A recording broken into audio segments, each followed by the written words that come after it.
Canada, France, États-Unis, quelles sont les différences, les ressemblances? Est-ce que vous voulez en savoir plus tout de suite? On va tout comparer. On a 2 experts avec nous aujourd'hui sur ce podcast. Suivez-nous tout de suite.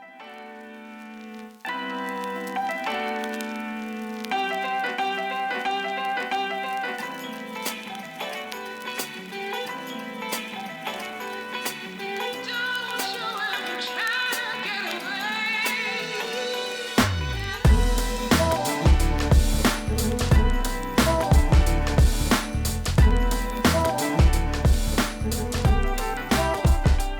Bonjour à tous, merci beaucoup de nous retrouver sur ce podcast. Je suis Julien Reynard d'Investir.us. Alors aujourd'hui, je retrouve mon fidèle acolyte Mathieu qui est ici en direct depuis la France, tout sourire, tout bronzé. Tout va bien Mathieu? Tout va bien, Julien. Merci encore une fois de m'accueillir sur ce podcast. Alors, tout bronzé, je sais pas. Parce que bon, en ce moment, on n'a pas un temps miraculeux, mais peut-être que notre cher invité va nous amener un peu plus de soleil. En tout cas, avec un Alors accent lui, qui il vient chante, du ça c'est sûr. Nord. Oui, Il mais vient avec un du accent qui Nord. chante. On a aujourd'hui Kevin Seguin qui nous rejoint sur ce podcast. Lui, Kevin est un entrepreneur, investisseur immobilier notamment, et qui nous rejoint depuis le Canada, Montréal. Comment ça va, Kevin? Bonjour tout le monde. Merci Julien de m'accueillir sur ce podcast. Ça va super bien. Ici, on a notre courte été qui va bientôt se terminer. Donc, non, tout va bien de mon côté. Encore une fois, merci de m'accueillir sur ce podcast-là. Et je suis je suis content d'être avec vous, de partager tout ça. Ça promet d'être intéressant. Bah, Yep. merci beaucoup de nous rejoindre. Ouais, l'idée, c'était aujourd'hui de faire, d'utiliser un peu, en fait, on se trouve à 3 endroits différents. Oui, Et on s'est dit ça pourrait être intéressant, de à la fois comparer et voir ce qui se ressemble sur, bah, les endroits, les économies, les contacts aussi qu'on a au téléphone puisqu'on a un métier qui est assez similaire nous tous. On accompagne les investisseurs et les entrepreneurs dans leurs projets, aux États-Unis et donc voilà, l'idée est venue de se dire, «Tiens, on pourrait se faire, quelque chose ensemble» pour voir s'il y a des choses qu'on partage entre le Canada et la France ou l'Europe sur, bah, ce qu'on nous remonte et puis moi, je pourrais également vous apporter le côté américain sur des choses, qui sont un peu différentes, évidemment. Alors on vient de parler du temps, de l'aspect, climatique des choses, il fait beau à peu près de partout en ce moment, heureusement. On est en fin juillet donc c'est plutôt normal. Moi, ma première question et je la pose, tout d'abord à Kevin, mais j'aimerais ensuite que Mathieu, tu nous donnes un peu les derniers, sons de cloche. Comment va l'économie au Canada? Comment vont les choses? Quelles sont les nouvelles, Kevin? en fait, au Canada, avec les nouvelles élections qu'il y a eu, et puis tout, il y a un énorme brouhaha avec, comment dire, avec les États-Unis et le Canada, les relations et tout ça.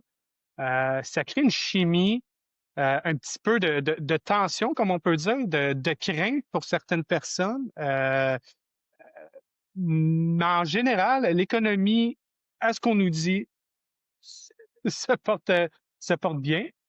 Mais c'est ça, c'est plus une question de tension envers le Canada et les États-Unis que les médias nous mettent une grosse emphase là-dessus. Euh, donc, on est pas mal rendu là. Alors, ce matin, il y a eu une annonce qui a été faite encore, en tout cas côté américain. J'ai lu que donc tous les produits importés aux États-Unis depuis le Canada hors alinéa vont être taxés à 25%. Donc je sais que cette discussion entre Trump et le gouvernement canadien, les gouvernements canadiens successifs, puisque vous avez changé récemment, Ouais. euh, on la connaît la discussion, on a vu les enjeux politiques derrière, les dramas politiques aussi. Comment c'est perçu dans la société? Comment, est-ce que les gens voient les choses? Est-ce qu'ils comprennent ça? Bah, j'imagine aussi que les politiques, évidemment, jouent pour leur compte, donc ont plutôt tendance un petit peu à faire monter le sentiment anti-américain et plutôt pro-canadien, ce qui est plutôt normal. Ouais, en fait, c'est exactement ce qui se passe. Ça fait un sentiment que, tu sais, simplement une petite anecdote comme ça, ici au Québec, au Canada, c'est les vacances de la construction, comme on appelle. C'est un 2 semaines que tous les travailleurs sont en vacances. Et puis, comme à chaque année, il y a beaucoup de Canadiens qui franchissent pour aller aux États-Unis pour passer leurs vacances en famille et tout ça. Et puis, il y a une grosse polémique là-dessus. Comme quoi que ceux qui traversent la frontière, ben ils ne boycottent pas, ils soutiennent pas. Il y a une grosse polémique là-dessus. que je trouve malheureux venant des médias. Euh, Puis, ils ont interviewé justement des gens qui traversaient l'autre côté. Ils leur ont dit, ah, comment vous êtes accueillis aux États-Unis malgré les tensions canado-américaines? Tout le monde a dit, on va aux États-Unis, puis super bien accueillis. Les gens sont souriants, sont contents de nous voir. On ne ressent pas la tension venant du gouvernement parce que ça se passe beaucoup plus haut que nous, admettons, un vacancier ou quoi que ce soit. Cette tension-là, malheureusement, les médias essaient de le mettre sur nous et de pas acheter américain, de pas traverser, de pas. Mais c'est un petit peu dommage parce qu'en réalité, les Canadiens ont tout le temps été super bien accueillis aux États-Unis et ça continue encore. Je reviens du Maine, justement. Puis, honnêtement, les gens, tout le monde est souriant, tout le monde est accueillant, un petit peu plus, un petit peu plus qu'au Canada, je te dirais. Euh, On fait des affaires immobilières ensemble pour expliquer aussi. On reviendra sur ton parcours. Je me suis dit que je vais entamer tout de suite la discussion sur l'économie, mais je vais laisser la parole à Mathieu juste après, et on reviendra après sur ton parcours pour que tu expliques un peu tout ça. Mais pour revenir sur cet aspect-là, il y a toujours une différence entre ceux qui font et ceux qui regardent les autres faire. Nous, on fait, en l'occurrence, on a encore des affaires immobilières en cours, et on travaille avec des avocats, on travaille avec des inspecteurs aux États-Unis. Là, dernièrement, Kevin et un groupe d'investisseurs, bien sûr, sont en train d'acquérir des biens aux États-Unis. Je crois pas que vous avez été moins bien traité que si vous aviez le passeport américain, que vous étiez américain. Alors, toi, en l'occurrence, qui est une le passeport américain, mais je veux dire, en tout cas, que des gens qui sont vraiment assimilés aux États-Unis, vous avez eu le même traitement par tout le monde, en fait. Il n'y a pas de différence. Ben, en fait, c'est un traitement, personnellement, que je trouve plus facile aux États-Unis qu'au Canada. Ça a été des transactions vraiment agréables, smooth. Il n'y a pas eu il y a pas eu de sentiment de frontières. Ah, ben, t'es Canadien, j'hésite à te vendre. Ou, ah, ben là, on hésite à faire. On n'a pas ressenti ça du tout, du tout, du tout. Au contraire, on s'est senti vraiment accueillis, puis let's go, là, tu sais. Donc, non, non, ce côté-là, comme que je dis, j'ai eu le sentiment que c'était plus facile, plus agréable, traiter du côté américain que du côté canadien, québécois. Pour l'immobilier, en Ouais, tout cas. Ok. je pense que là-dessus, effectivement, oui, à nouveau, on va avoir un point commun. On va se retrouver là-dessus. C'est vrai que les transactions aux US se font de manière mais beaucoup plus fluide. Hem, je sais pas, enfin, ouais, pour nous, c'est incomparable par rapport à des transactions avec des notaires et des tas de choses qu'il faut, Les notaires, c'est un faut bon faire dans point. une transaction en France et les diagnostics, demander si la mairie veut pas préempter, parce à chaque fois que tu veux acheter quelque chose ici, en France, la mairie a 2 mois pour te dire: «Ah oui, non, moi je veux acheter à la place que tu puisses vendre, à ce futur acquéreur». Enfin bon, c'est tout un mini parcours du combattant. Alors bon, les gens, ils sont habitués donc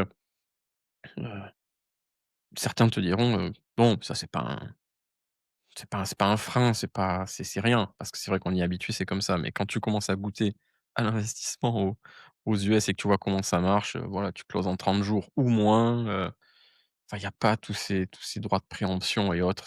C'est beaucoup plus smooth, beaucoup plus fluide comme tu disais, ouais. Ouais, c'est beaucoup Alors, plus fluide. C'est pour ça que je dis qu'aux États-Unis, les transactions étaient beaucoup plus faciles parce que nous, c'est un petit peu comme la France, à ce que je peux comprendre.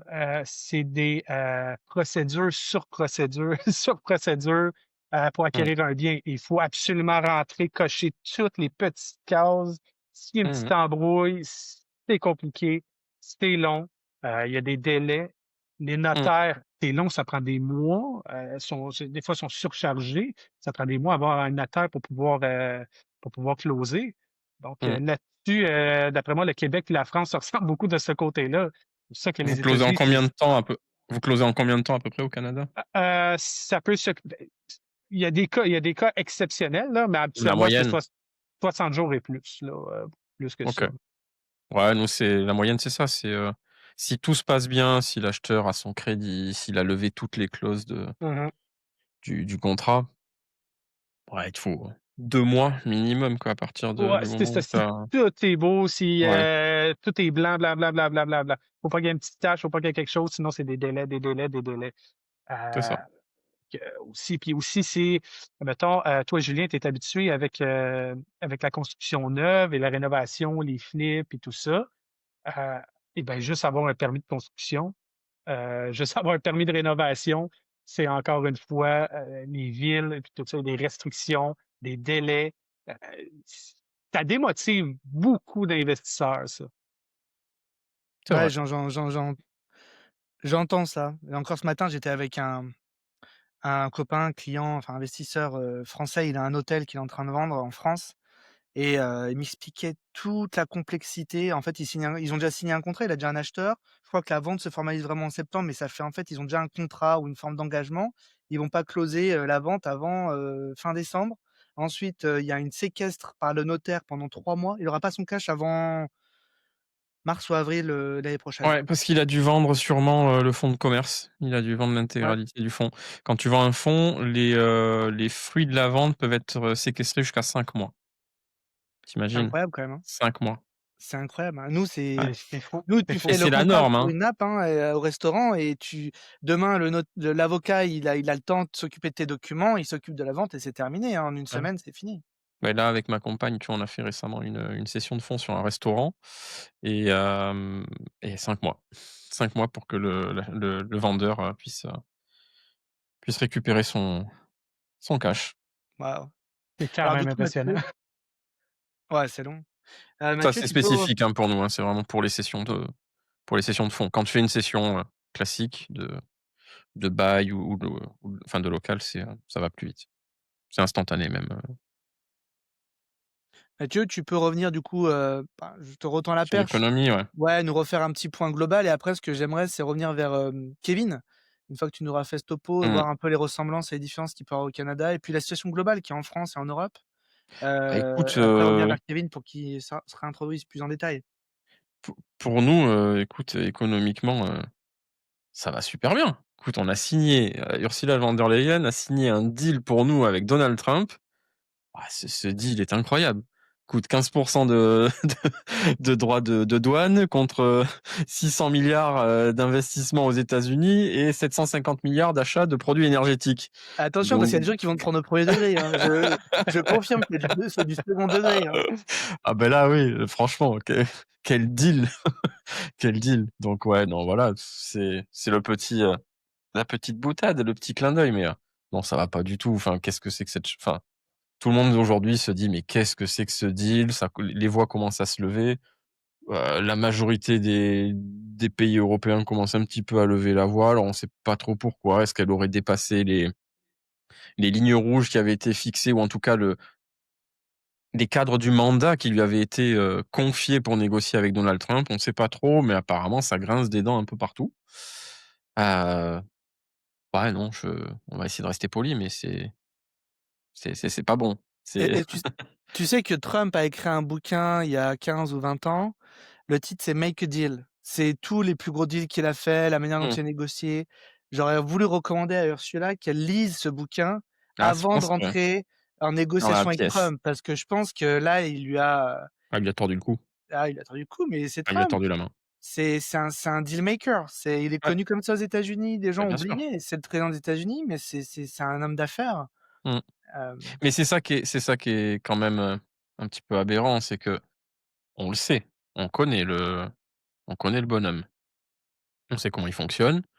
Il y a pas besoin d'être un grand économiste, pour le savoir et pourtant, elle a réussi à se faire tordre le bras, à rentrer dans cette pièce et à en ressortir avec un deal perdant. En essayant de te le vendre comme un deal gagnant, bien sûr, hein, parce qu'il faut pas perdre la face. Et c'est incompréhensible. Moi, je pense que c'est par excès de zèle, c'est-à-dire enfin et excès de fierté. C'est comme beaucoup de démocrates aux États-Unis. On prend Trump pour un clown parce qu'il sait faire le clown, en tout cas, il est haut en couleur. Mmh, Sauf que ça, c'est l'habillage. Dedans, il y a quelqu'un qui a fait du business toute sa vie, qui a été quand même plutôt bon en affaires. Bon, il a eu des gros, gros échecs, il s'est fait très, très mal et très, très peur et il a bien revenu dans le business en quelques années.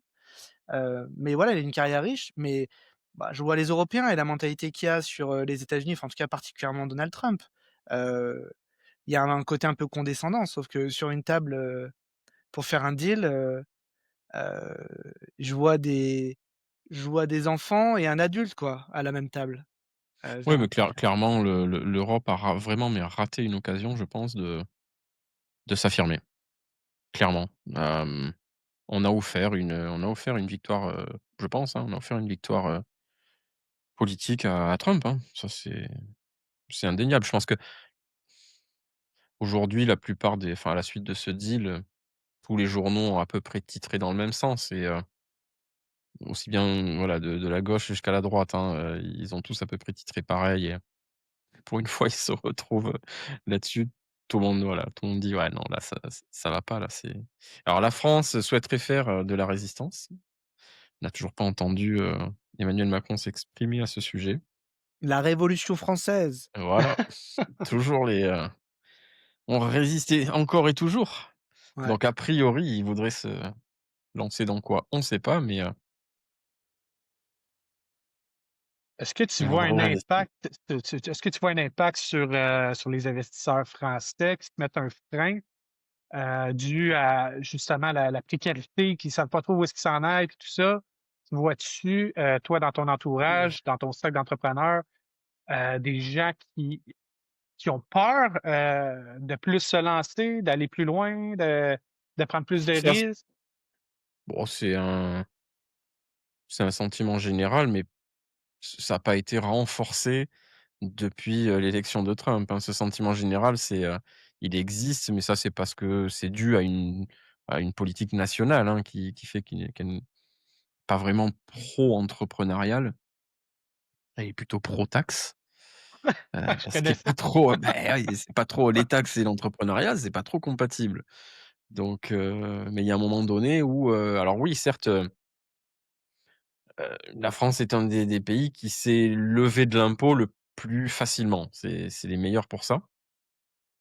C'est une qualité qui leur est reconnue et c'est en partie pour ça que les marchés continuent de voilà, de pas faire la gueule et d'accepter notre situation. C'est aussi en partie pour ça.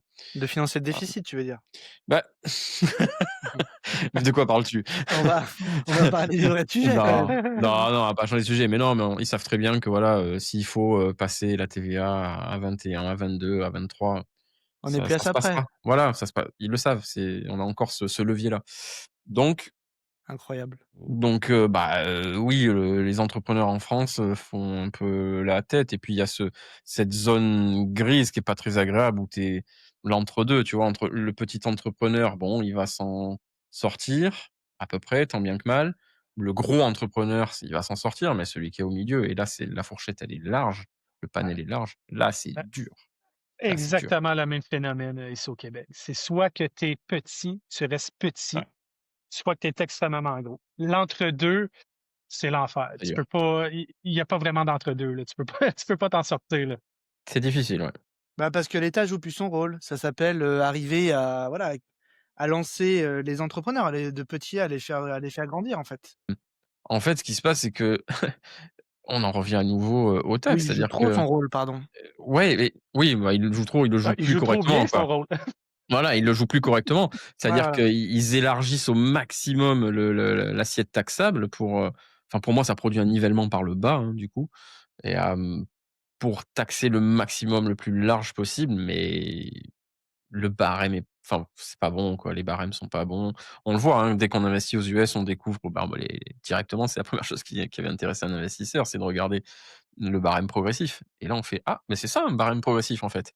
bah, ouais. Voilà, c'est ça un barème progressif. On Alors parle qu'en de France, barème très vite, progressif en France. tu dans C'est des du taux délire. énormes, très Mais c'est vite. du délire, voilà, très Bah, ouais, vite.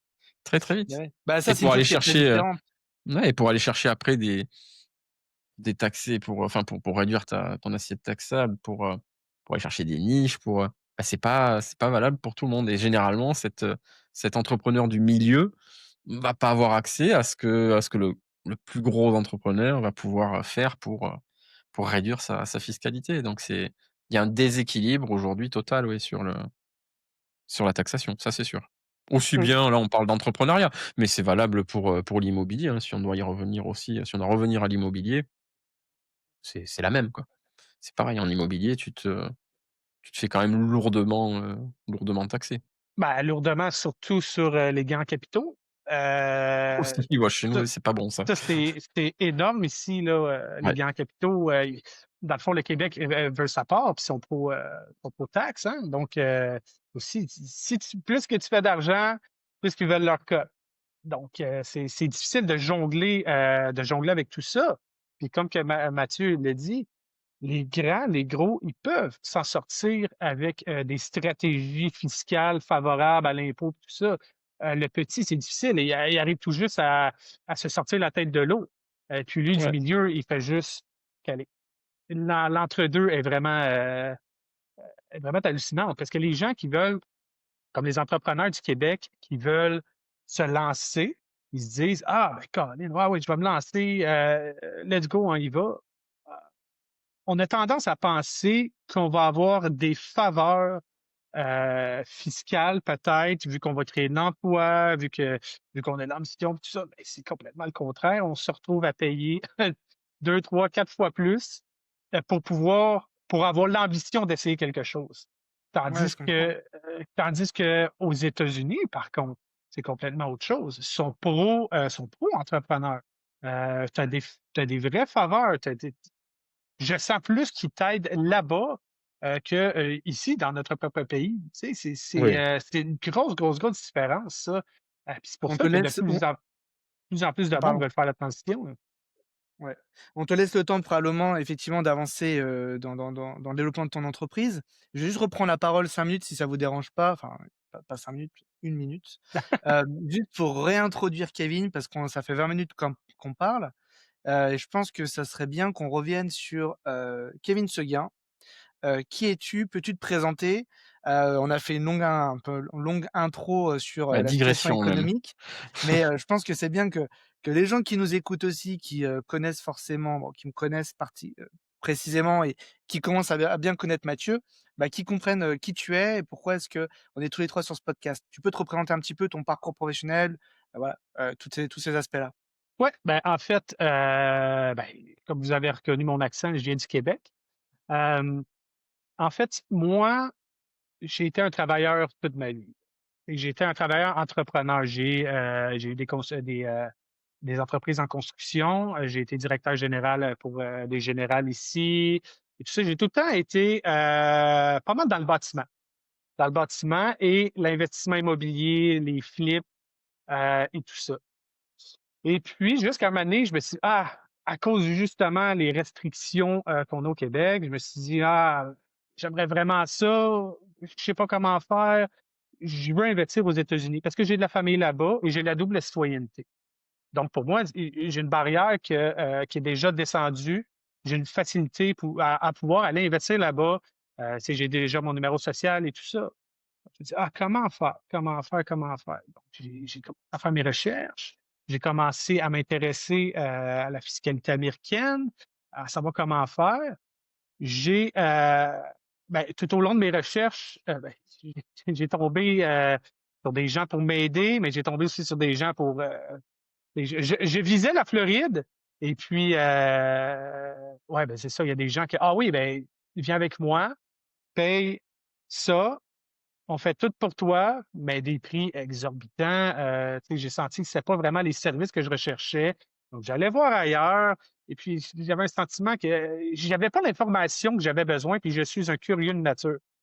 Donc, j'étais, OK. Fait que de fil en aiguille, j'ai commencé à trouver du monde, trouver des partenaires.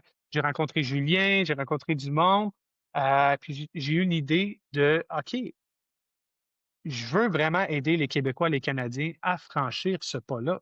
Comment je peux faire pour pas avoir le stress que j'ai eu, toutes les interrogations que j'ai eues?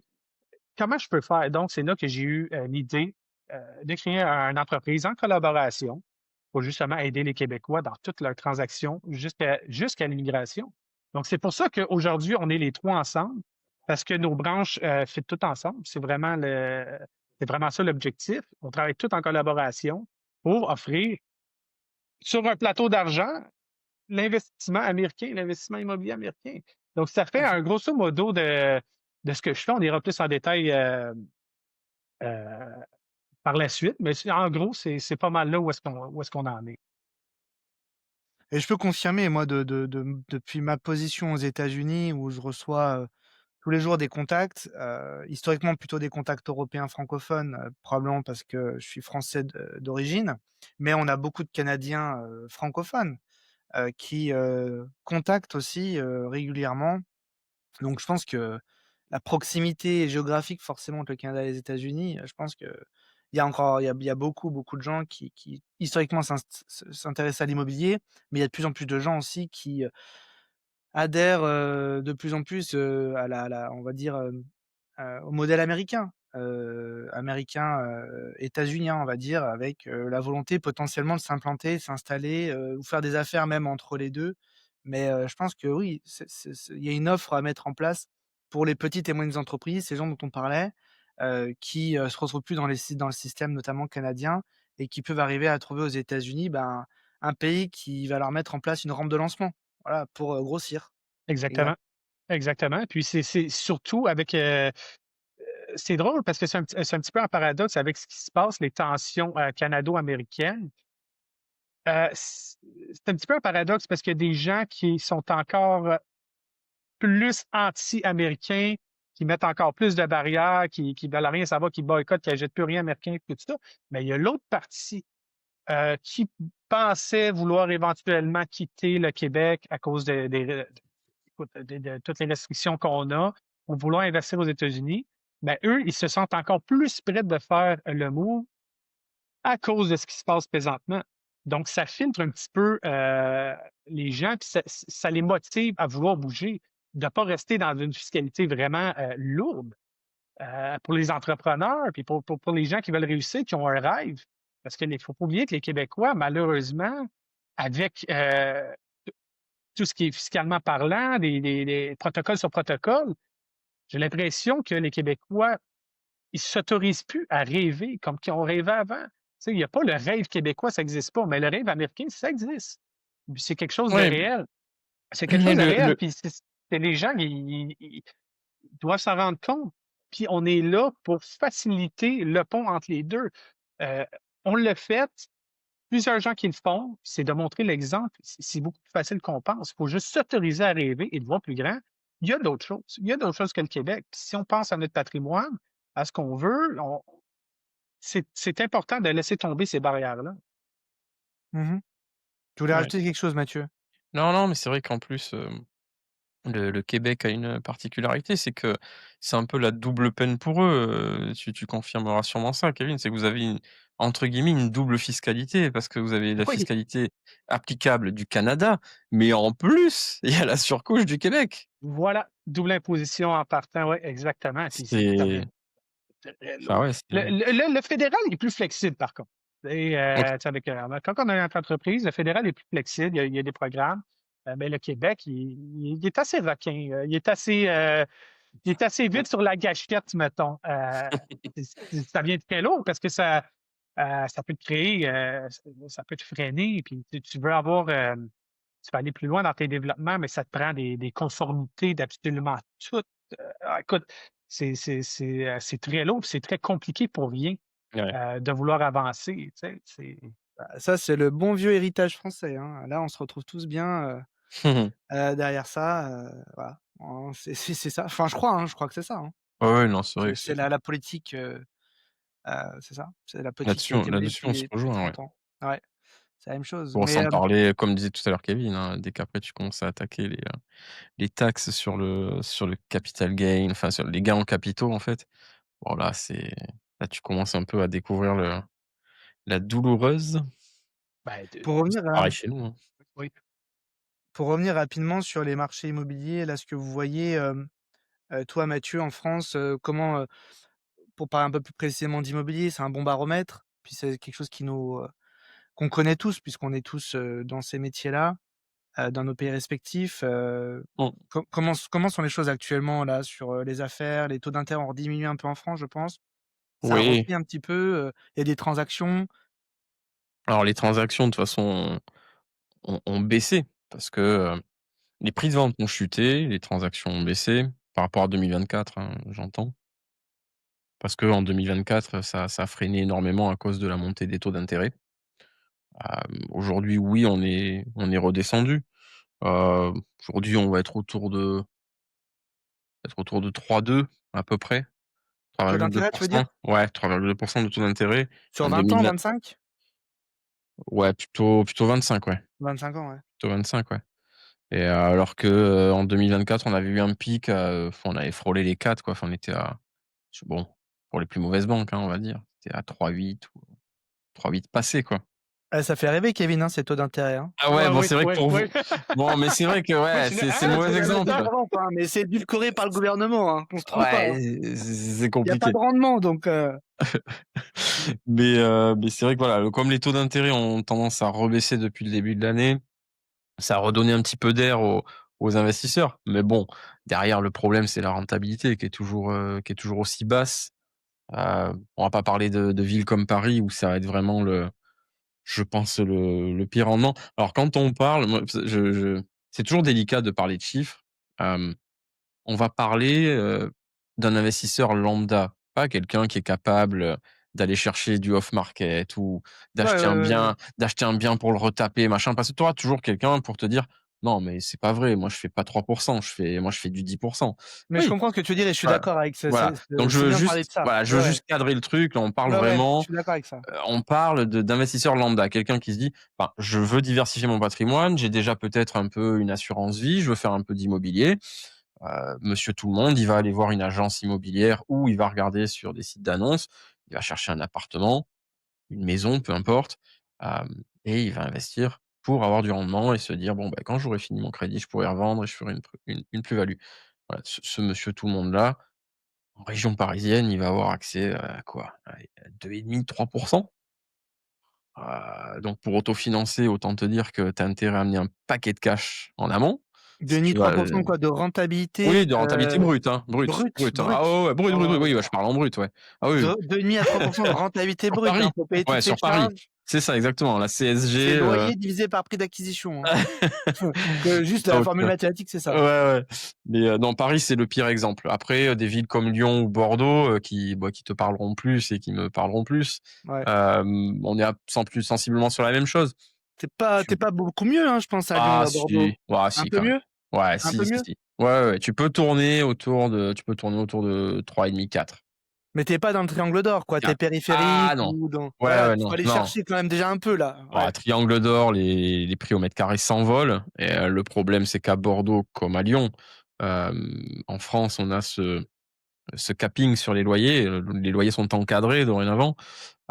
Donc en fait, acheter dans un quartier plus prestigieux, bah, ça paye pas forcément plus au niveau de la rentabilité. Certes, tu vas pouvoir, utiliser, mmh, c'est plus 20 parce que la loi t'autorise en France à dépasser de 20 le loyer, enfin le prix au mètre carré encadré, mais enfin, tu auras toujours une mauvaise rentabilité pour le coup, parce que Ouais. ton prix au mètre carré à la base était trop élevé. Donc voilà, tout ça pour dire sur Paris, ouais, rentabilité très basse, qui du coup, si tu veux atteindre l'autofinancement, demande à apporter beaucoup plus de cash qu'avant. Heu, Pareil à Lyon ou à Bordeaux, hein, on est face à la même problématique. Les prix du mètre carré augmentent, donc si tu veux atteindre l'autofinancement, mécaniquement, il faut apporter plus de cash. Donc bon, ouah, certes les taux sont tombés, mais les rentabilités sont pas folles, quoi. Et on parle de brut, hein, bien sûr, hein. Ouais, ouais, c'est Donc quand tu presque de commences à la avoir payé, la CSG, les impôts, alors c'est pareil, il y a plusieurs montages fiscaux, ou plusieurs, types d'investisseurs. Tu as des gens qui investissent, directement, d'autres à travers une SCI, mais une SCI, ça peut mmh. être à l'IR ou à l'IS. Après, tu as les gens qui se mettent en location meublée non professionnelle. Enfin, là aussi, on va pas pouvoir couvrir tout. Non, mais c'est fou la complexité, pardon, je t'interromps, Ouais, de ce que les gens se mettent en place, honnêtement, pour gagner 2 cacahuètes, hein. On est ouais, d'accord, hein. Enfin, je suis c'est désolé, pas je ouf. m'achète Clairement plus, ça. mais C'est moi, clairement ça, ouais. moi, je suis je connais les deux Ouais, pays, et j'en ai des biens aussi en France, mais beh, oui. c'est de la charité en France. Être investisseur ou OK, propriétaire immobilier, c'est de la charité. Le seul petit espoir que tu peux avoir, c'est la prise de valeur de marché. c'est ça. Mais j'aimerais juste dire 2 mots là-dessus. Il y a un truc qui me dérange beaucoup en France, c'est que c'est le marché immobilier le plus cher d'Europe, Mmh, alors que, les salaires moyens en France ne sont pas les plus hauts d'Europe. Donc on exactement. voit qu'il y a 2 marchés. Il y a Paris et le super luxe destiné très clairement à une clientèle étrangère.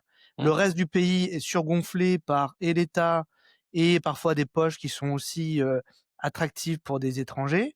Mais, aujourd'hui, il y a quelques, comme on dit, trophy assets, on dit ça en américain, donc des zones oui, où tu peux t'acheter quelque chose de très sympathique, il y a du plai il y a il peut ça peut être un investissement plaisir et à terme qui peut générer une belle plus-value. Attention à la fiscalité quand même, Mmh. mais autrement c'est pas bon, c'est pas bon, c'est Juste pas un pour pays compléter de propriétaires. ouais, juste pour compléter ce que je disais, parce que c'est vrai que j'ai parlé uniquement de grandes villes, hein, comme exemple.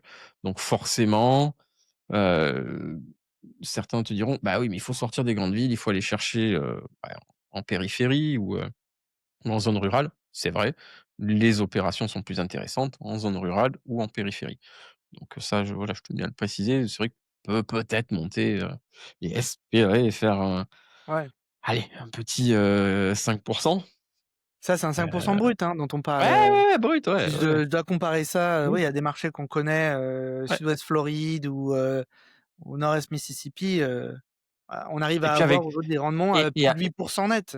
oui et avec toutes les contraintes qu'on connaît ici, c'est-à-dire, la protection, bah, du locataire. On le sait, en France, c'est comme ça. Je sais pas si c'est comme ça chez vous aussi au Canada, Et mais c'est chez nous, c'est pro locataire.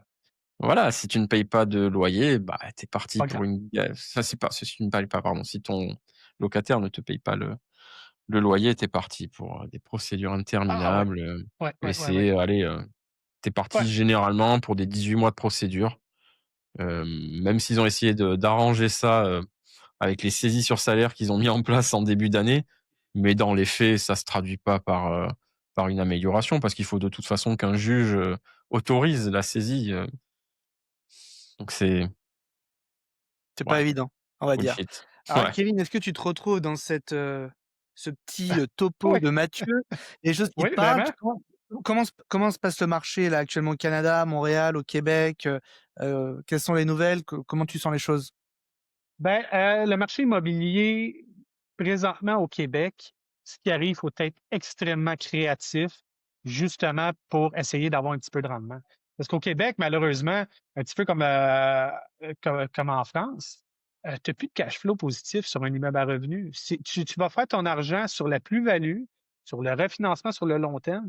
Donc, quand tu achètes un immeuble, ben, plus que le trois quarts du temps, tu es en négatif. Donc, c'est vraiment plus intéressant. On a encore aussi, nous, des régulations, excuse-moi, pour les loyers. On ne peut pas les augmenter comme on peut. C'est des restrictions vraiment encadrées. Et puis, le même problème qu'en France, le locataire qui ne veut pas payer, qui saccage ton bien, il va rester là. Tu peux pas le mettre dehors comme ça. Ça, c'est Il terrible y a Ouais. ça. il y a beaucoup plus de pouvoir que nous, propriétaires. Donc, c'est très dur. Même si tu passes sous une gestion locative, heu, tu sais, qui sont habitués à ce genre de cas, les démarches sont longues et tu perds beaucoup, beaucoup, beaucoup d'argent.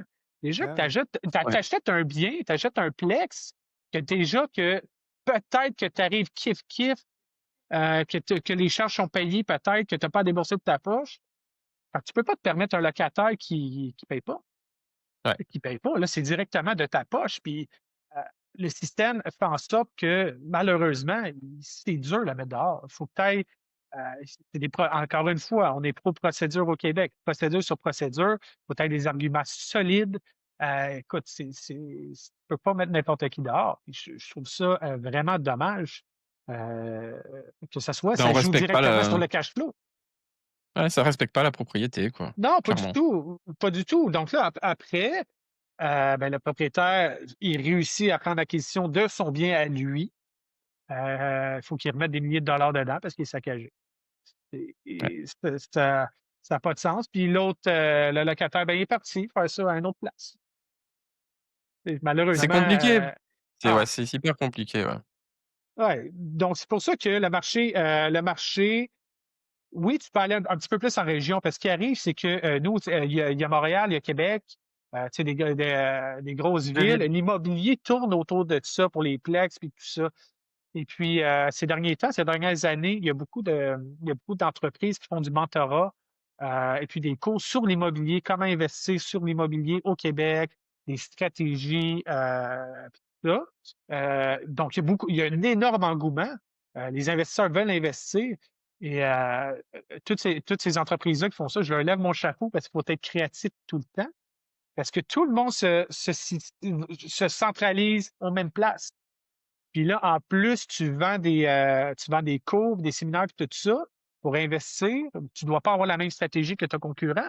Donc, ils sont très, très, très créatifs. Ils arrivent toujours à trouver des bons deals et des bonnes solutions, mais n'empêche que tout le monde se centralise aux mêmes places. Je connais Et ça, un pardon. investisseur qui voulait pas, qui voulait juste rester Laval, Montréal, dans ces alentours-là, sans regarder un petit peu plus loin des zones rurales, qui a une meilleure rentabilité, c'est sûr. Tu sais, donc, c'est encore le marché canadien, principalement québécois. Il faut que tu sois vraiment, vraiment, vraiment créatif. Tu peux plus trouver ça sur les sites, là, des deals. Il y en a plus sur les sites. Nous, ici, c'est Centris qu'on appelle. Les deals sont plus là. Faut que tu connaisses quelqu'un. Faut que tu fasses de la prospection. Faut que tu sois entouré et encadré. Tu n'as pas le choix d'être encadré. Tu dois être chevronné. Parce que si tu te lances et tu n'as pas les connaissances, ben, premièrement, tout le monde a déjà passé sur le bien que tu recherches. Donc, ça veut dire que la rentabilité n'est plus là ou il y a quelque chose. Fait le Québec, c'est très petit, puis il y a beaucoup de monde qui se battent sur le marché présentement, là. Ouais. Mmh. Donc trop d'investisseurs et puis pas assez d'offres, quoi. Ben, Ouais. exactement. Ben, s'il y a de l'offre, elle vaut pas la peine. Ouais. Euh, c'est ça, parce que les coûts d'acquisition, plus que je parle à d'investisseurs québécois, ils me le disent, il n'y a pas de cash flow, là. C'est la plus-value, c'est le refinancement, tu sais, des effets de levier pour partir d'autres choses, mais le cash flow month to month, il n'y a pas beaucoup, Ouais, le là. problème, c'est a priori, c'est un peu comme nous, c'est-à-dire pour aller chercher le cash flow aujourd'hui, beh, il faut plutôt aller faire ce que vous appelez au Canada du flip, quoi, vraiment acheter des choses qui sont à rénover pour ensuite revendre et faire Attention de aux gains en l'argent capitaux. sur la plus-value, quoi Ouais. et Oui, Attention aux surtout, après, voilà, gains. gain en capital, quoi. ouais. C'est ça. Parce que ce qui arrive, je ne sais pas si c'est comme ça en France, nous au Québec, si on veut faire ça, justement, on achète un bien, on flippe, on le revend. Si on le fait dans l'année, ben, on va avoir une surimposition parce Ouais. qu'on a fait de l'argent dans l'année. Ça, Euh, c'est Ils nous mettent des ouais, bâtons dans les roues, justement, parce que c'était trop payant, tout le monde faisait ça. je Parce Bah, que comprends nous pas ce ici, concept-là. Je il faut le comprends faire en pas so ça. ouais, il faut le faire en société, nous ici, parce que sinon, c'est vrai que si tu le fais à titre individuel, tu te fais manger tout cru, quoi. Ouais, mais après la société, c'est pareil, Mathieu. Si tu ressors les Ah calculs de beh, la on est d'accord, société, hein. tu te Ah fais mais tu te aussi fais manger. En imposer, hein, fait, tu arrives jamais à avoir ton cash dans les 2 pays. Nous, c'est évidemment. beaucoup plus simple aux États-Unis, c'est l'impôt, opérationnel, en fait. Ça change Mmh. rien. Que tu Ouais, aies gagné de l'argent avec un flip ou que tu aies gagné de l'argent, grâce à ton salaire, c'est c'est imposé ça. de la même manière. Ouais, Donc ça c'est redescend, c'est simple. imposé sur le revenu. Bah, ouais, c'est plus le gain est gros, plus c'est Mmh. progressif, donc plus tu paieras. Mais ouais, tu fais 1 million de gains, ouais, tu vas être la tranche la plus haute, mais tu auras gagné beaucoup d'argent quand même, hein. Mmh. Hem, Puis c'est pas la même chose parce que bon, là, je faisais le clin enfin je faisais un peu la petite parenthèse sur les opérations d'achat-revente, les flips comme vous dites aux US ou au Canada. Hem, c'est c'est c'est plus un investissement passif, quoi. Quand tu fais ça, c'est actif, hein, ça nécessite d'être derrière, donc c'est ah, pour c'est ça que très actif. nous, Ouais, ouais, ouais, ouais, ouais. nous, on parle vraiment ici passif, d'investissement passif. locatif passif, hein, où il y a rien à faire. On parle pas d'autre chose, on va pas comparer les torchons et les serviettes. Mais Ouais, voilà, non, c'est 2 choses c'est différentes. pour Après, si recadrer, vous voulez quoi, que hein. je vous redonne un petit peu, du sourire aux lèvres et aussi, à ceux qui nous écoutent aujourd'hui, parce que là, on a dressé des portraits quand même, mais qui sont réels, je pense, des 2 Ah marchés. oui, On a 2 experts avec nous, c'est comme qui ça. connaissent bien les marchés, qui connaissent, tout le cadre légal et fiscal. Bah, nous, aux États-Unis, je vais pas vous survendre les choses, mais c'est vrai que c'est quand même assez différent toujours aujourd'hui. Je vais pas dire qu'on ramasse, on se lève le matin, on ramasse des deals tous les jours qui font 10 net. Non, c'est faux. Tout va dépendre de la zone où on investit. C'est toujours la même logique. Si on sort un peu des zones, très développées et qu'on va dans des zones en devenir ou en développement ou qu'on considère de ce point de vue-là, un peu plus rural, bah, on va trouver des deals plus juteux. Mais c'est vrai qu'aujourd'hui, le deal mo quelqu'un qui peut pas va pas prendre beaucoup de risques et qui va vouloir, faire un investissement, long terme, locataire, long terme, il peut aller chercher un 10 brut et tout dépend de derrière ce qu'il aura en taxe foncière, en assurance, où il investit. Mmh. Mais on parle plutôt des États quand même plutôt pro-républicains où il y a moins de fiscalité aussi, hein. Je parle pas de New York, Chicago ou des États plus démocrates où il y a un impôt d'État. Mais si je parle de ce que je connais, la Floride ou le Mississippi, pas besoin d'être un génie aujourd'hui pour sortir 6 7 net, quoi, hein. Ça se Ouais. trouve, quoi, hein. Et après, bah, évidemment, si on va chercher un peu plus loin, qu'on va dans des Plex, qu'on va dans des produits, plus tournés investisseurs, bah, on peut très vite aller chercher enfin très vite, on peut aller chercher, Ouais, 8, 8, 9, 10, 10 ouais. net, hein, ça se trouve, hein. On a même une propriété ensemble avec Mathieu, sur du commercial, c'est du 10 net, hein, qu'on a, sur Ouais. la Floride. Net, Heu, net, net, quoi. Triple net, Après il y ouais. a des barrières à l'entrée, c'est que c'est des tickets un peu plus hauts, c'est du commercial, faut y aller, mais si les gens aussi ont la capacité de comprendre ça et d'y aller, c'est toujours pareil, hein, au risque au rendement comme on dit, bah, on Mmh. peut aller chercher des rendements, qui sont plus juteux, mais ça existe Oui, aussi aux États-Unis et derrière la bonne nouvelle, c'est que ça, c'est du net avant impôt, mais l'imposition derrière qui est, heu, ouais, taxée plus à light. l'investisseur, elle est quand même beaucoup plus légère parce qu'il y a une Ouais. grosse différence aux États-Unis entre le net imposable, on va dire, le vrai net que vous avez dans votre poche et Ah le oui, net, imposable. Il y a des dépréciations qui rentrent en compte, il y a beaucoup de choses qu'on peut passer, qui ouais. permettent de diminuer beaucoup la facture. Donc en fait, sur le papier, on se dit: «Ah bah, je vais être imposé à 15 quand je calcule mon taux marginal d'imposition», mais Mmh. en fait, dans les faits, avec les dépréciations et compagnie, bah, on divise ce taux par 2, donc on arrive avec des impositions réelles qui sont, Plus basse, ouais. beaucoup moins importantes. Donc le Oui, parce pays qu'on peut passer beaucoup de choses en charge, contrairement à la France. ouais, il y a Et beaucoup le de choses qui se Canada passent. aussi. Ouais. Ouais, Ouais, il y a pas d'abus la fameuse notion d'abus de bien social n'existe pas aux ouais. États-Unis, notamment dans le cas d'une LLC. Enfin, il y a des notions qui sont, ça ne c'est voilà, qui sont Et beaucoup plus pro et business. même sur le bracket enfin sur le barème d'imposition, le barème progressif aux US, ça a rien à voir avec la France, quoi. On se fait manger, progressivement. C'est pas voilà, il y a pas de c'est beaucoup moins agressif. Et Oui. petite parenthèse, pour les investisseurs, je sais pas comment ça marche au Canada, mais en tout cas pour les investisseurs français, si vous faites de l'investissement, pour du locatif, aux US, les revenus, locatifs que vous redescendrez, sur votre fiche d'imposition en France, ne seront pas soumis à la CSG. Et donc ça veut dire, pour expliquer dans les faits, c'est que il vaut mieux fiscalement investir en tant que Français, résident, citoyen C'est français, ça. dans l'immobilier américain que dans l'immobilier français. Fiscalement, c'est plus intéressant dans tous les cas. Ouais, Les imagine, enfin, politiques soutiennent le marché immobilier américain plutôt que le marché immobilier français. C'est quand tu viens même mécaniquement booster boosté. ton rendement, brut ou Ouais, net comme tu veux, mais alors on donc va dire. tant que ça tient, j'ai envie de dire, profitez-en. Bah ouais, j'en sais rien, hein, ce qui se passera demain, mais ça fait quand même quelque temps qu'il est en Ah, on sait place. pas, Macron a dit qu'il allait, faire de la résistance. Ouais, Il j'ai va hâte de peut-être voir. tout renégocier. J'ai hâte. Courage à lui. Ouais, j'ai hâte. Est-ce qu'il y a des dispositifs fiscaux particuliers, au Canada, par exemple, Kevin, qui permettent de je sais pas, qui sont quand même positifs malgré tout ou vraiment aujourd'hui, tout a été, il y a eu beaucoup de lois qui ont été créées, beaucoup de règles, vraiment pour, maquiller un maximum, le peu de profit que peuvent faire les investisseurs? Ben, en fait, c'est exactement ça. Tu dois absolument te créer une structure juridique, une stratégie fiscale pour essayer de te sauver le plus possible de l'impôt. Bon, il va avec des REER, des placements, puis tout ça, pour vraiment venir diminuer ton taux d'imposition. Mais il n'y a pas de recette miracle, malheureusement. Même si en société ou au personnel, il n'y a pas de recette miracle. Puis, si un Québécois vient investir aux États-Unis, vu qu'il est résident fiscal canadien québécois, ben, le Québec veut imposer pareil, veut sa part de marché. Il y a des accords qui sont là. Si tout reste aux États-Unis, tu fais tes taxes américaines puis tout ça, tu es théoriquement obligé de déclarer aussi tes revenus mondiaux au Québec, les payer et par la suite, ils peuvent te faire un crédit sur, vu que tu les as payés aux États-Unis, mais tu dois payer pareil. Donc il y a pas OK. vraiment de Il y a pas d'échappatoire. non, non, non, non. Puis comme que je disais plus tôt, même si tu es entrepreneur, même si tu as une société puis tout ça, pour essayer, d'avoir des faveurs, si on veut, tu en auras pas. Tu en auras clairement pas. Tu vas, au contraire, payer pour les autres qui osent pas faire le pas, franchir le pas de l'entrepreneuriat, puis l'immobilier, puis tout ça. Donc, c'est ça qui est extrêmement difficile.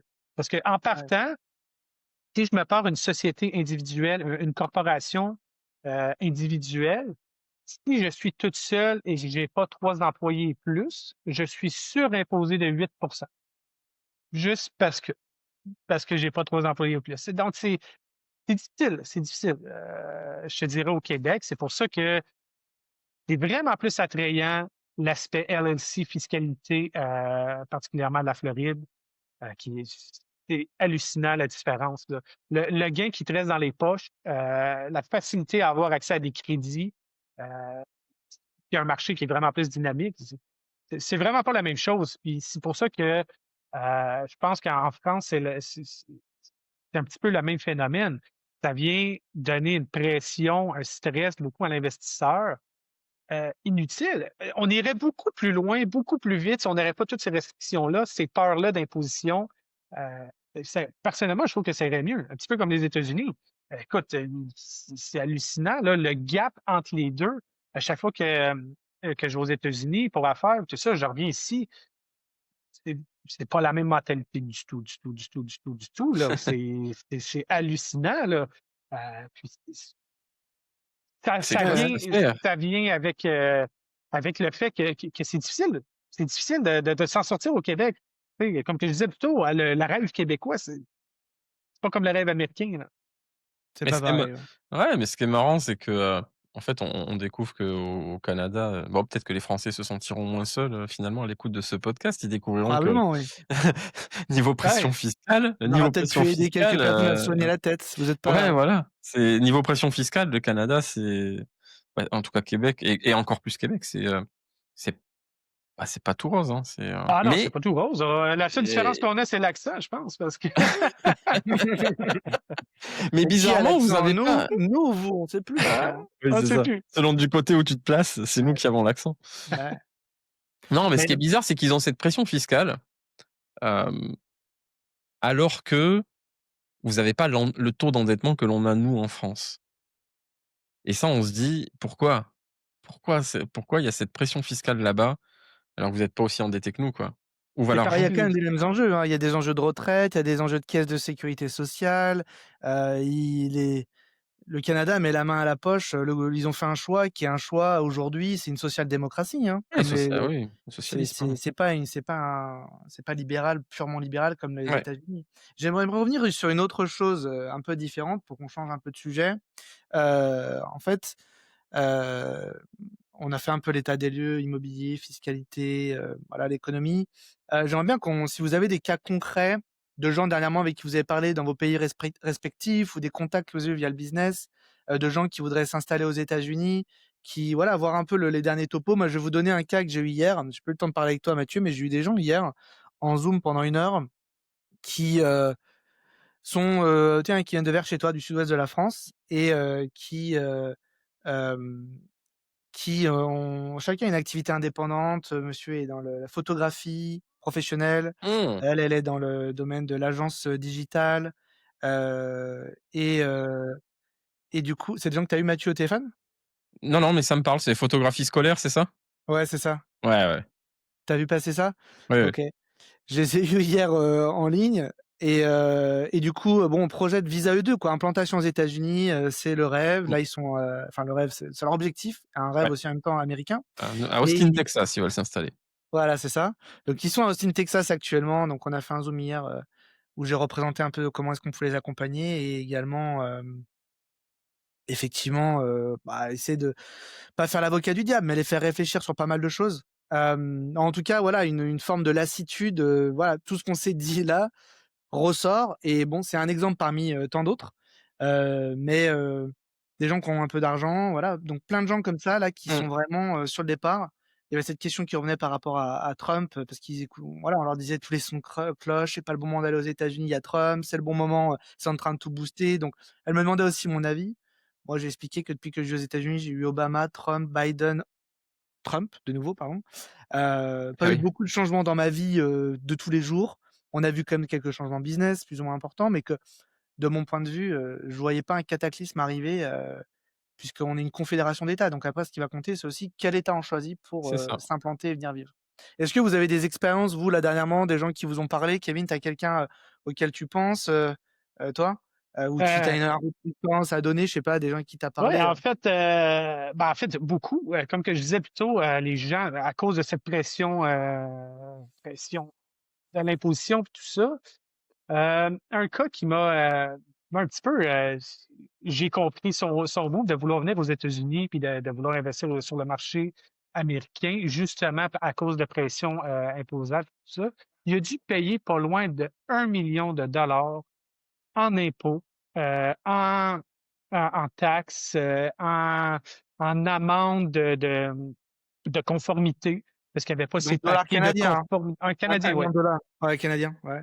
Canadien. Fait que pour vous, c'est comme 100 000. Non, Non, 800, ouais, 800 000, 800 000. Non, non, mais c'était ouais, juste pour remettre le contexte. Ouais, ouais, pas dollars US, quoi. Ouais. C'est bien un Canadien qui était en train, un citoyen canadien, 1 million de dollars canadiens. Pardon, je t'ai interrompu, vas-y. exactement. Lui, c'est un entrepreneur. Lui, il fait des tours à condo puis tout ça. Puis, tu sais, dans le coin de Montréal. Et puis, il me dit, ça lui a scié les jambes. Et c'est hallucinant. Je peux pas croire que je crée de l'emploi comme ça. Tu sais, je pense qu'il y avait 30 à 50 employés.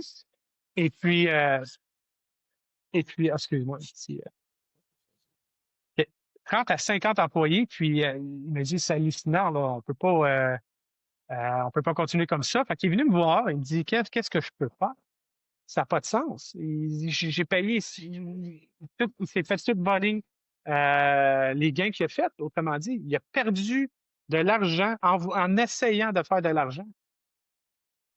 C'est hallucinant. Donc, c'est pour ça qu'il a voulu franchir le pas, là. On l'aide d'ailleurs avec tout ça. Puis, non, il veut profiter d'une fiscalité vraiment plus favorable que ce qu'on a au Québec, là. Donc, c'est pour ça que je suis en train de l'aider présentement à franchir le pas. Il dit, il veut plus mettre une scène d'investissement au Québec. Plus une scène, il veut rien savoir. Il veut Ouais, je complètement pense que ouais, plus rien savoir. je pense que quand on t'a tapé sur la tête comme ça, là, tu te dis, c'est peut-être le déclic, voilà, pour lui, ça a été ça. Il y a Ah ben, toujours c'est la un question, on turn-off. dit: «Qu'est-ce qui a été le déclic pour vous quand vous êtes, dit: "Bah, je vais aux US, je vais partir aux US" ou "Je vais investir aux US"?» Il y a toujours un déclic. Bon, bah, là, c'est pour lui, clairement, Ah ça a ben été clairement, mais c'est c'est le vrai c'est, déclic, ouais. c'est hallucinant, là. C'est plus que la main dans la poche, là. Ouais, ah, bah, là, ouais, C'est C'est la main dans le on sac, lui a là. tapé le ah, portefeuille, là, il y a plus rien. ah, Là, c'est c'est sûr. hallucinant, là. Puis, Tom, Tu as est-ce fait que un tu as un exemple? Ah pardon, excuse-moi, tu non, ben enfin, c'est ça. C'est oui, pour non, dire que c'est pour ça que quand que j'ai parlé du marché immobilier américain, plus la Floride et tout ça, les rendements, la facilité d'avoir accès à un crédit sans être résident, sans avoir de green card, sans avoir tout ça, c'est possible, mais les gens ne le savent pas, ça. Si on met en place une structure fiscale, euh, puis que le bien est rentable, ben les prêteurs sont prêts à prêter, mais si c'est un étranger. C'est une question de formalité, c'est beaucoup plus facile qu'on le pense.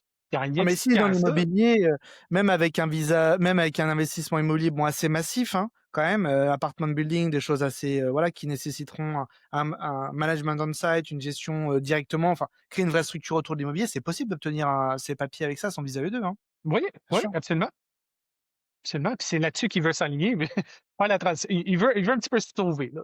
C'est clairement le mot, là. Il veut se sauver, il veut se sauver clairement de cette fiscalité-là du Québec, puis il veut amener sa famille et il veut venir vivre aux États-Unis parce que ça l'a vraiment.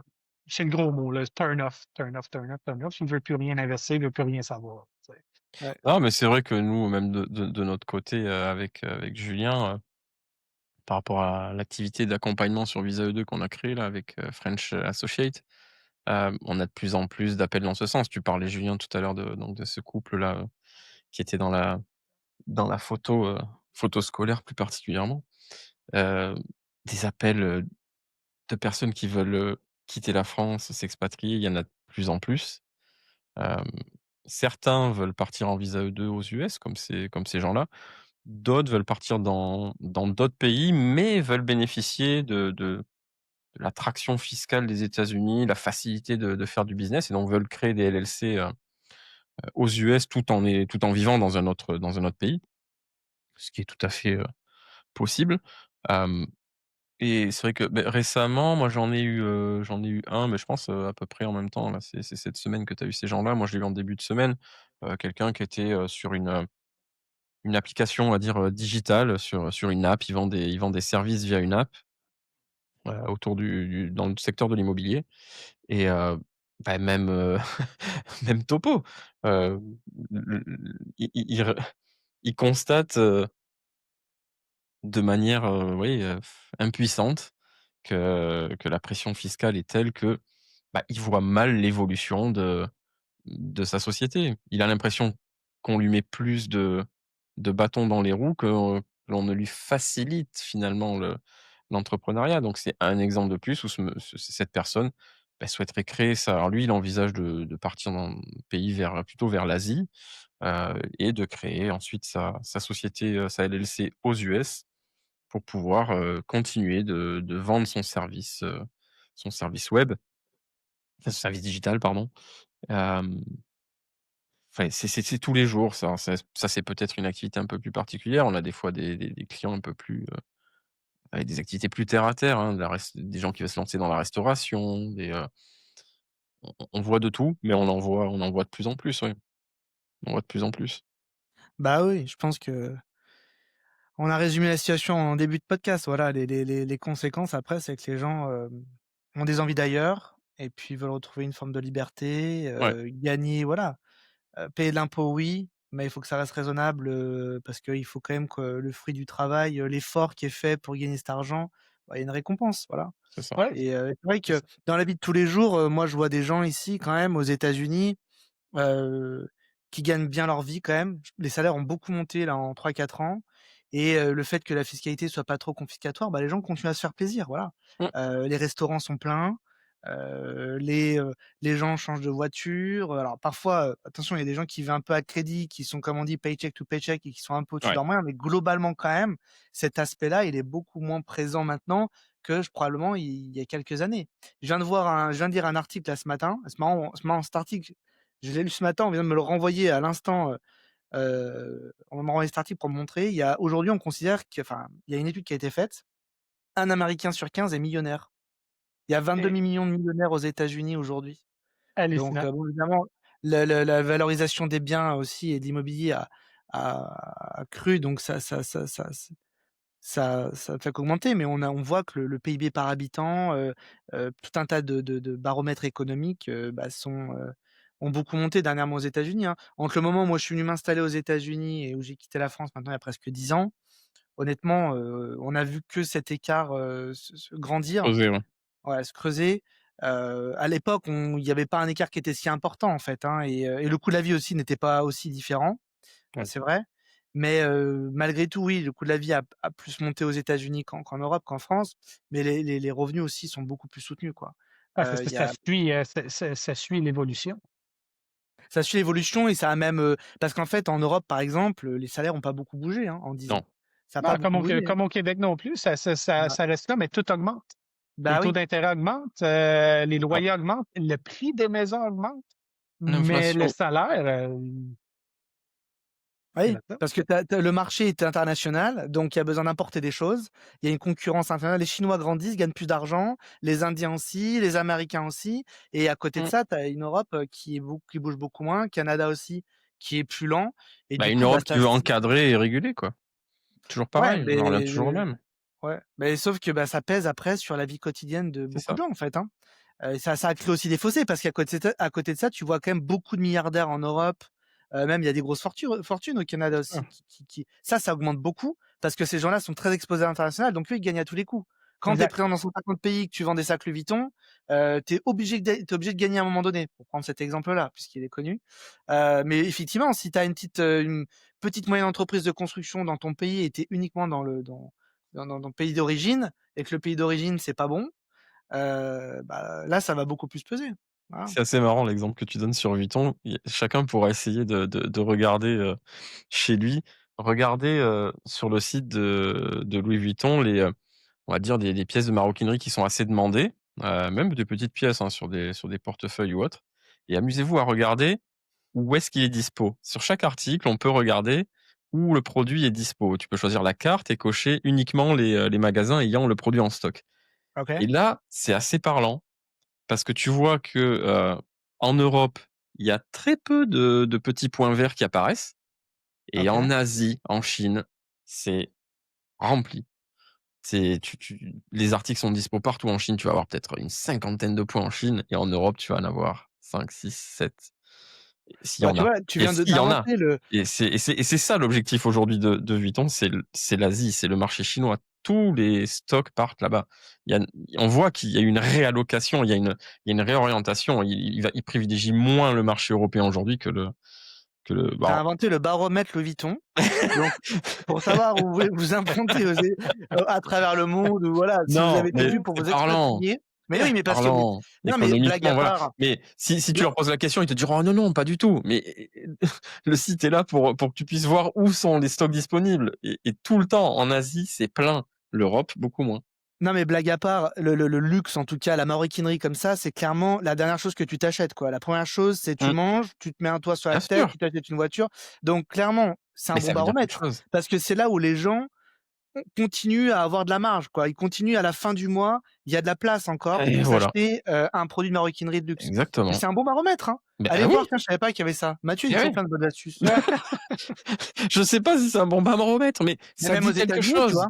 Tu peux voir Ça où ils sont stockés et tu bien vois, sûr, ouais, les ouais, ouais, marchés, qui sont grandissants. Et je suis tout à sûr que fait. dans le sud, il y a des marchés grandissants. Bon, il y a toujours des marchés très gros, Californie et New York, j'imagine bien, sur le Oui, luxe oui, aussi. oui. Mais non, Mais, mais ça dit quelque chose. C'est quand même une entreprise, européenne, française.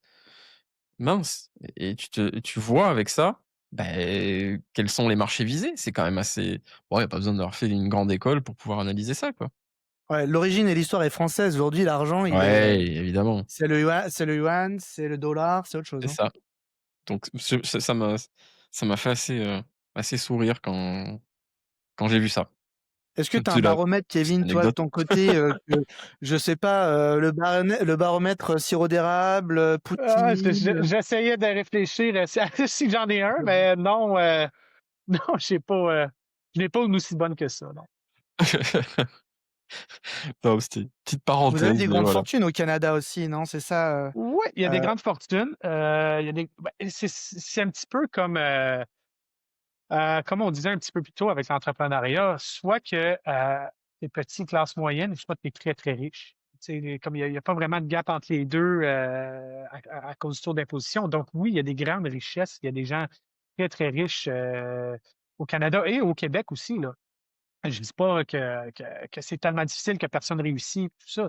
Non, non, non, non, il y a des gens qui réussissent, mais il y en a beaucoup moins qu'aux États-Unis. Parce que comme tu as dit tantôt, la statistique des millionnaires aux États-Unis, au Québec, c'est pas ça du tout. Là, on n'a pas c'est vraiment pas du tout la même chose. Mais oui, il y a des gens qui réussissent, il y a des gens fortunés, mais beaucoup moins qu'aux États-Unis parce que c'est pas trop entrepreneuriat, c'est pas Ouais, pro-investisseur, c'est pas, le Québec est plus sur la diversification de la richesse, la distribuer à tout le monde dans le des ruissellement, ouais. systèmes le ruissellement, dans des systèmes gratuits publics, puis tout ça. Donc celui qui fait plus d'argent va plus payer d'impôts. Donc, pour un investisseur qui dit: «Ah ben, je vais investir au Canada, je vais» ben, malheureusement, il va peut-être tellement être imposé sur son gain en capitaux que ça va moins l'intéresser d'injecter son argent au Québec. Il va plus regarder à l'international, aux États-Unis ou quoi que ce soit, parce qu'il y a Mmh. un retour sur son investissement beaucoup plus réel qu'au Québec. Au Québec, il doit faire vivre le Québec avec son argent, tu sais? Donc, c'est pas mal ça, là. Bah, tu sais, c'est toujours pareil, c'est une question de prisme. On peut appeler ça le ruissellement ou on peut aussi appeler ça, j'ai perdu le mot que je voulais dire, bien sûr, avec ma grande phrase intelligente que je voulais sortir. Hem, tout à l'heure, tu l'as sorti, Mathieu, en plus. Ah, j'ai sorti ce Ah mot-là. non, voilà, c'est ça que je voulais dire. I C'est toujours pareil, il y a c'est une question de prisme. En fait, soit c'est le ruissellement, Oui. soit c'est le nivellement vers le bas. Ça Ouais, peut être, nivellement en par fait, le bas, ouais, ouais. ça dépend comment, Ouais, de quel point de de vue quel tu te côté on se place, places? tu sais? C'est comme tu construis une phrase en mettant le mot «grâce à» ou «à Ouais, cause de». Ça ah oui, dépend, de quel côté tu te places. exactement. Mais il y a une chose importante, c'est que, OK, la richesse, c'est une chose, mais comment cette richesse a été créée? Moi, les personnes très, très riches que je connais en France, dans mon entourage proche, enfin, alors pas très, très riches, mais très riches, et les personnes très, très riches qui sont connues, médiatiquement Ouais, en France, et je pense qu'au Canada, un peu moins le cas, pays plus jeune, mais il y a eu des richesses, mais elles sont quand même, nous, en France, c'est de l'héritage. C'est des richesses, la famille Peugeot, c'est 200 ans, hein. Ils ont des alors, voitures, ils ont des vélos à faire des voitures, enfin voilà. Les Michelin, c'est pareil, les Bettencourt, enfin tout ça, c'est des familles qu'on s'entend, ouais, c'est des milliardaires, et ils sont dans tous les po là, eux, ils sont dans tous les classements de Forbes parce qu'eux, ils sont ouais, hyper mondialisés, donc ils gagnent à tous les coups. Heu, Vous, au Canada, c'est peut-être un peu plus jeune, mais je pense que c'est pareil. L'argent, vous arrivez à le faire il y a peut-être 50 ans, de manière massive ou 30 ans, mais aujourd'hui, c'est plus le cas. Nous, aux États-Unis, tu as des gens qui deviennent très riches maintenant. Ouais. Il y a 5 ans, maintenant, dans 5 ans, ça Ouais, continue ça. voilà. Et Toujours voilà ce que je te possible, À ouais. disais, partir de rien, ils peuvent à créer partir leur de rien. richesse. Il y a pas d'héritage. C'est ça que je veux dire. Exact. C'est pas on n'est pas riche parce on a eu des parents. On est riche parce qu'on a, créé quelque chose qui est incroyable, enfin, en tout cas, quelque chose qui a une valeur Quelque et chose qui c'est ce qui a marche. permis de s'enrichir. Voilà, Ouais. Le et système ça, vous c'est a encore possible. autorisé à y aller. La façon que c'est fait, les États-Unis, ça Encourage. l'autorise justement, comme que je disais tantôt, on peut rêver encore. On peut avoir un rêve. Ah, mon objectif, c'est ça, tu peux y arriver. Le système fait en sorte que tu vas trouver des ressources pour Mmh. l'entrepreneuriat, puis tu vas pouvoir y aller. Tandis que au Québec, c'est beaucoup plus difficile, c'est différent, là. Si tu pars de rien, euh, Ah que ben, c'est difficile, personne ne va t'aider, là. Le système n'est pas fait en sorte pour t'aider, là. C'est vraiment, vraiment, vraiment difficile versus les États-Unis, que le rêve américain existe encore. Beh, C'est enfin, large, hein, mais je vais pas faire la personne prétentieuse, mais, à mon petit niveau, je serais resté en France, ces 10 dernières années. J'avais une carrière qui était toute, tracée dans un grand groupe français, voilà, le bon cadre, voilà. Mais j'aurais pas mal vécu probablement. Mais j'aurais probablement pas eu la courbe que j'ai pu avoir aujourd'hui. Ce que les États-Unis m'ont donné, je ouais, suis persuadé que la France n'aurait jamais pu le faire. De manière, dans une période de temps qui est quand même assez rapide.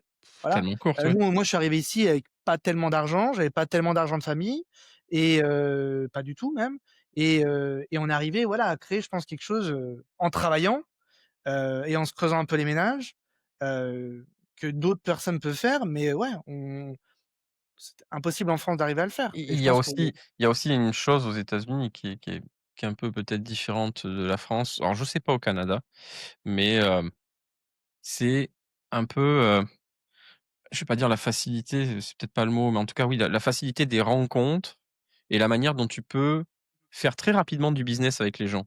Où tu vas très vite échanger, t'entendre, heu tu vois, ça match, ça il y a pas ce il y a pas cette barrière à l'entrée que tu peux trouver en France où tout le monde essaye de garder un peu son tu vois, c'est un très bon son point que tu précaré, as. son business, tu Très veux bon pas point. partager. Aux États-Unis, le partage est plus plus rapidement, accessible. J'ai l'impression que les gens sont moins fermés.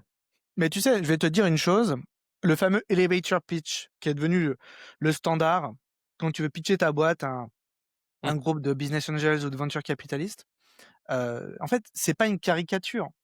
Ici, dans ce pays, tu as cette fameuse discussion qui n'existe pas en Europe, enfin, je la connais pas en France. Au Canada, je vais pas me prononcer, je sais pas. Mais tu es dans un ascenseur, au centre commercial, tu vas prendre ta bagnole au parking, OK? Tu ouais, as cette 1 minute, parce que tu es du ground floor et tu montes au 4e.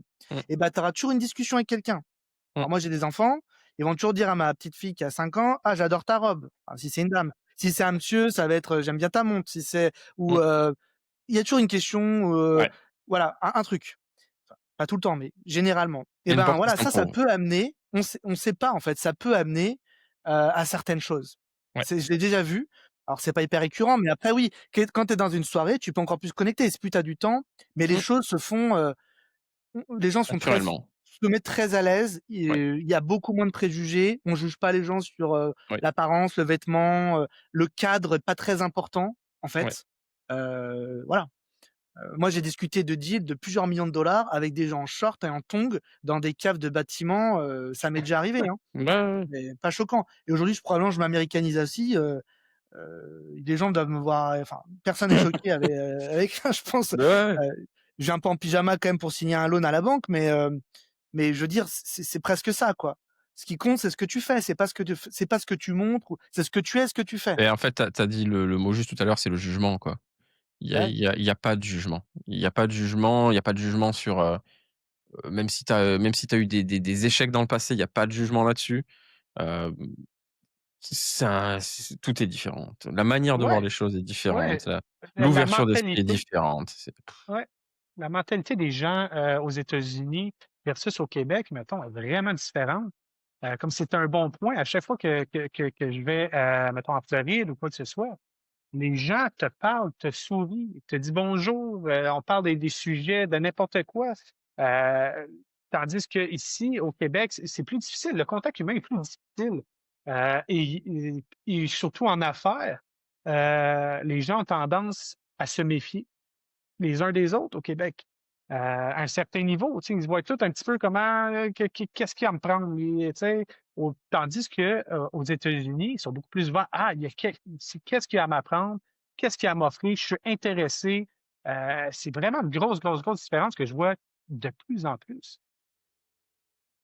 Bah, ouais, c'est encore une fois, je veux pas, faut pas raconter d'histoire, mais c'est quand même, ce qu'on dit sur les États-Unis est quand même plutôt vrai et c'est toujours le cas, en fait. Avec ce pays aussi, il y a un côté immuable. Il y a des valeurs quand même, des choses, des coutumes qui, ne n'évoluent pas, qui ne changent pas et donc qui sont toujours, un standard, et qui permettent, bah, de savoir, en fait, où on met les pieds aussi quand on vient faire du business aux États-Unis. Ça, c'est toujours la même chose. Voilà. Ce que je propose, Mathieu, je sais pas où tu es parti, si tu es parti aux toilettes? Il s'est sauvé. Il est parti, il a pris peur là. Ça y est, il est en train de faire ses valises, il va venir, ça y est, il vient aux États-Unis, il fait ses valises. Non, je pense qu'on a fait un bon tour. Ce que je propose maintenant, c'est qu'on passe à la, conclusion. OK? On est déjà sur 1 h 20, putain. Va falloir qu'il coupe un peu tout ça. Mais dès que Mathieu est de retour, il a dû aux toilettes. Ouais, ce que je propose, c'est qu'on conclue. On a refait un bon petit topo, sur pas mal de points là. Ouais. Ouais, je pense que ça a fait un bon tour. Et puis, ouais.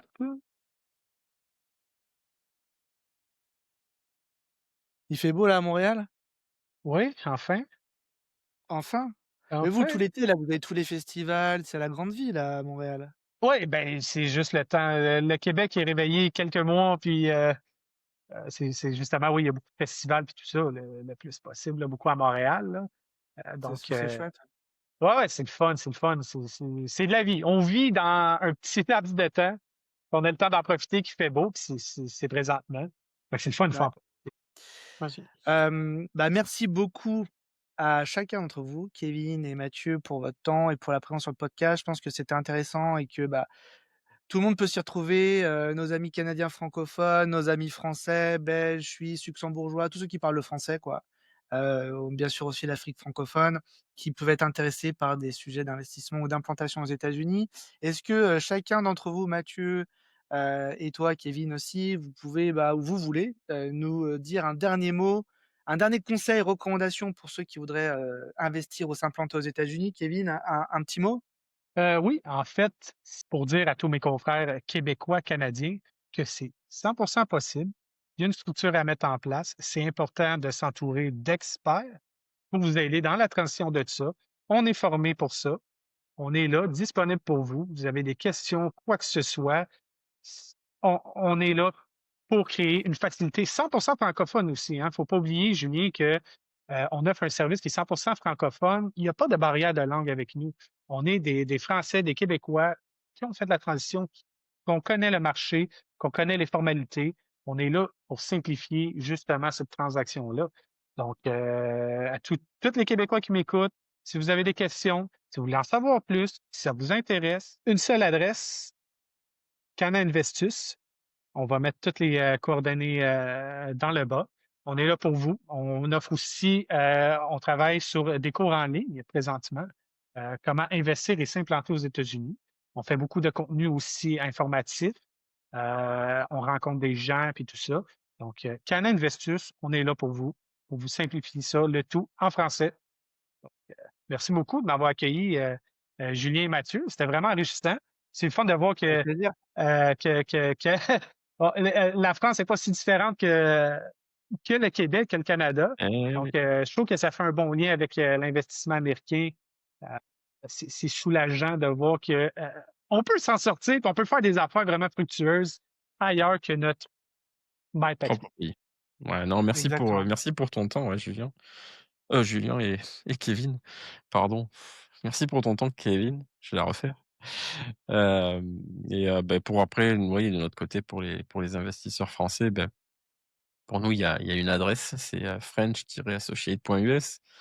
N'hésitez pas à venir faire un tour sur notre site. Ça, c'est pour l'accompagnement en visa E2 et création de LLC. Pour, la partie investissement immobilier, ouais, c'est Julien avec, le site investir.us et on mettra à nouveau les descriptions, les liens pardon, dans la description de la vidéo.